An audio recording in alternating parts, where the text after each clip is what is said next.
అందరికీ నమస్కారం మాస్టర్స్. మిథున రాశి వారి ఆరోగ్యం ఏప్రిల్ నెలలో 2026లో ఎలా ఉంటుంది? ఇది దుస్వభావ శక్తి కల రాశి. వ్యక్తిగత ఆదర్శము జీవన సాఫల్యంగా భావిస్తారు. అనవసరమైన అనవసరమైన దాన్ని ముందు ఉత్సాహం చూపుతూ తరువాత చతికిలబడిపోతారు. చైత్ర పూర్ణిమ సంక్రమణము శ్రద్ధగా పాటించండి.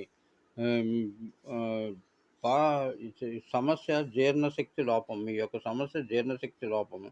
మరేదే గమ వేగము తగ్గిపోతుంది. కారణం ఏంటంటే జీర్ణశక్తి లోపం మూడవ రాశి అయినటువంటి దానిలో ఉండే లోపమే. ఛాతీ సమస్యలు ఏర్పడతాయి. 13 తర్వాత ఆరోగ్యంలో ఆశాజనకమైన వాతావరణం ఏర్పడుతుంది. సూర్య ఆరాధన, విష్ణు ఆరాధన విష్ణువుని ఏ రూపంలో ఆరాధించినా పనిచేస్తుంది. ఒక పుస్తకాన్ని మాత్రం దానం చెయ్యండి.